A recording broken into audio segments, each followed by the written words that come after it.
Bite inshuti zanjye, ubu ngiye kubereka ibyo naguze muri Walmart nuko mbibika. Tugiye gutangirira ku mata. Muribuka yo naguze muri superstore last week, la semaine passée.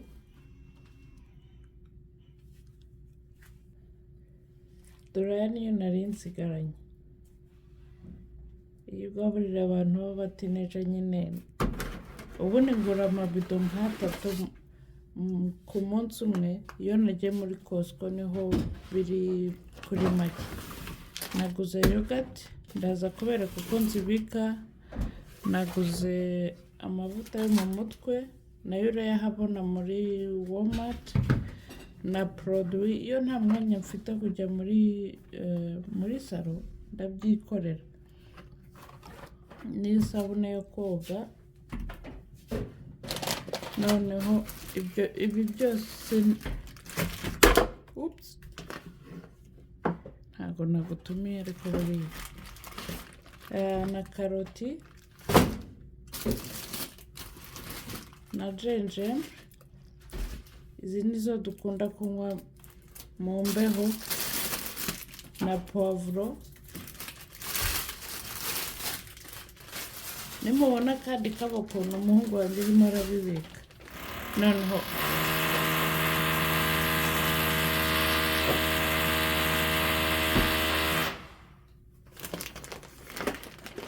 amasogisi rero, amasogisi 20 ku madolari 10. Umuhungu wanjye nta masogisi yari asigaranye, ndavuga nti reka nayo nyakure. Lentos ndaje mbere kuko nkoresha bya bine naberetse muri za Dollarama.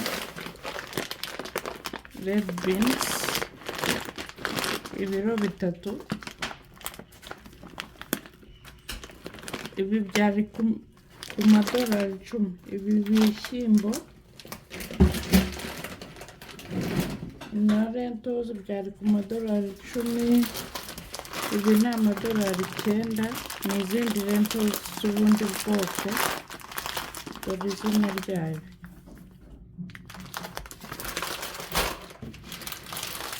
N'ibishyimbo byera cyangwa se twe tubyita black eye beans.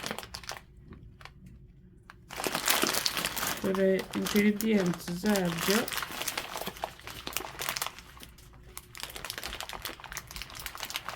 Iyo ngiye kugura ibintu nibanda hano, kubera mfite iki kibazo cya iron cyangwa rofe, sinzi uko ubwo mwabyita, calcium, vitamin, protein. Niba kamera iri bumpunde reka bigufata. Fiber, yeah.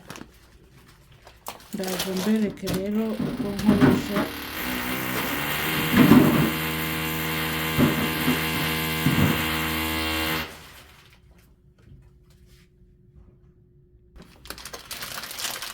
Turahera kuri ibi bishyimbo byera. Muribuka ibikora ibyo naberetse muri Dollarama.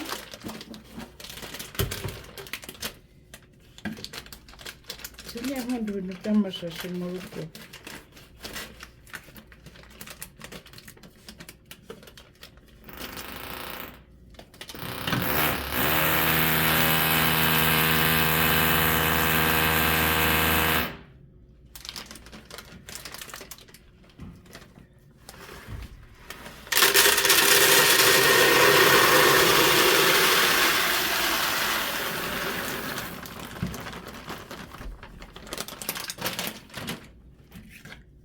Duhita tubipfundikira.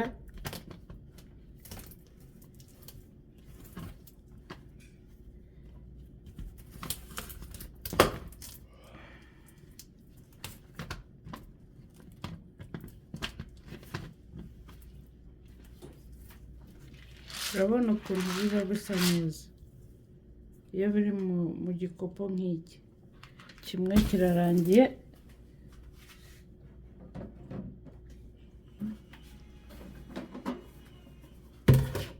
ikindi nacyo gisa nka kiriya nacyo nakiguze muri Dollarama. Aha ndashyiramo izi lento z'ubundi bwoko.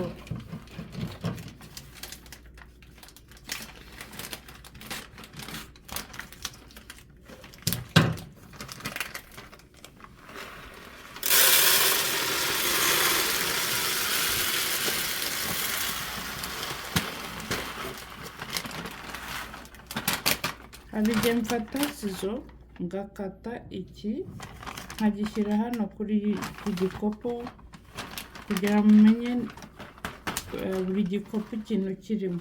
Nk'iyo bifite impuzu zisa gutya biriya byo ndabizi ko ari ibishyimbo byera, ariko iyo ari izi lento zisa gutya cyangwa reka mbereke ibindi, ubu bwoko ko murabona ni noir.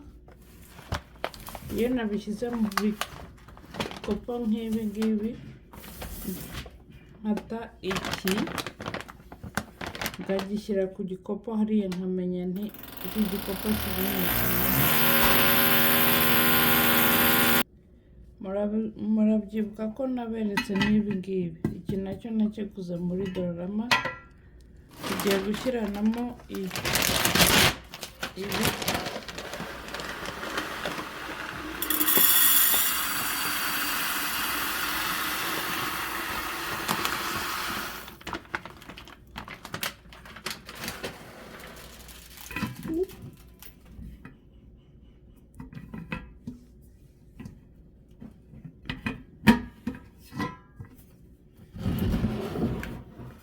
ndibukate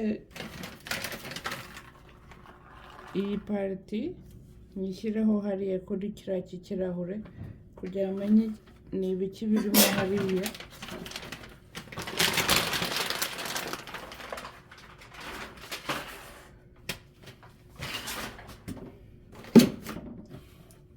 Par exemple nk'ibyarimo hano urabona ni red beans. Nshobora no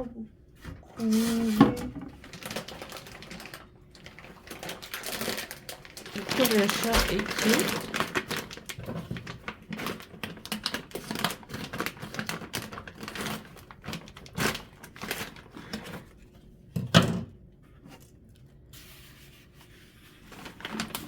singura ibikopo byinshi.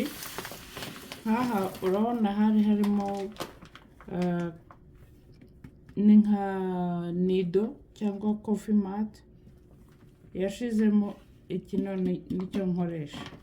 Ibikopo nk'ibi byose byinshi iyo hashizemo ibyari birimo haba ari nido ni ibikopo biri vide bikoresha ikindi kintu ntabwo mbijugunya.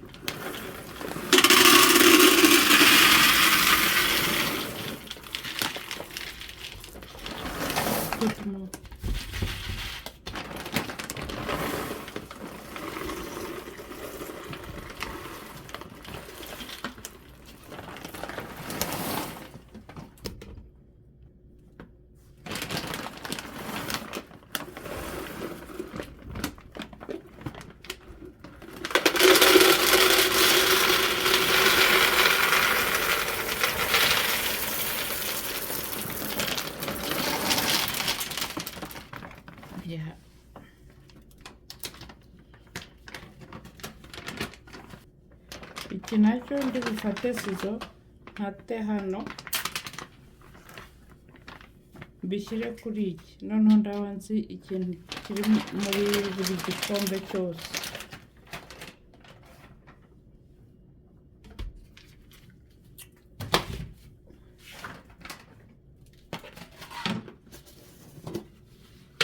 Ibi byose bifite imipfundikizo y'ubururu nk'iki nakiguze muri $3. Ndumva narabajyanye iyo hari sinibuka.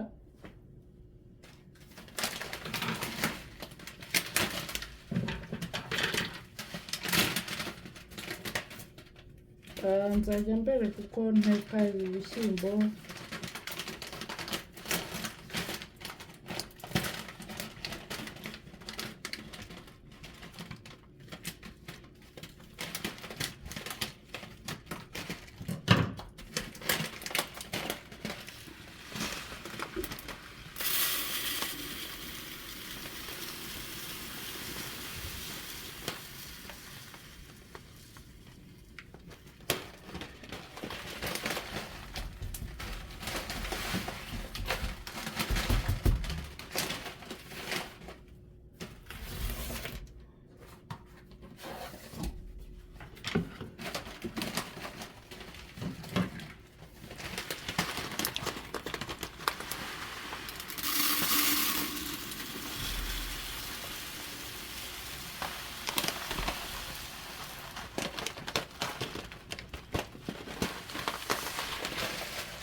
iri ni icupa ryashizemo nka za confitire nabyo ndacyoza nkagikoresha iyo mfite nk'ibi ngibi bisigaye ari bikeya.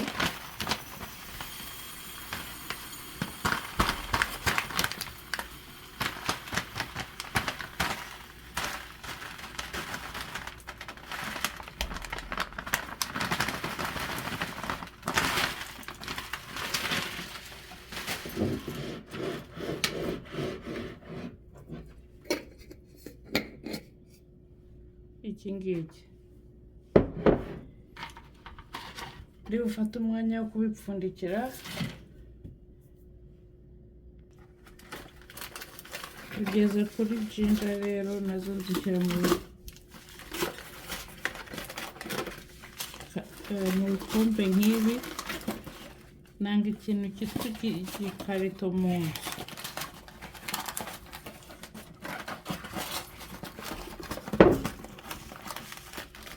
Nzagira umunsi mbere kuko n'oruganiza cuisine yanjye.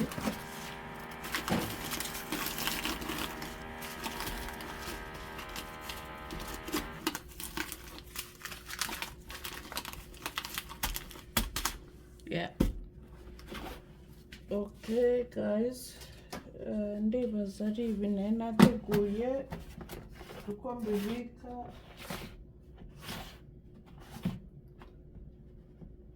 Yeah, ibi nari nateguye kubera uko mbibika. Ubwo tuzasubira mu yindi video.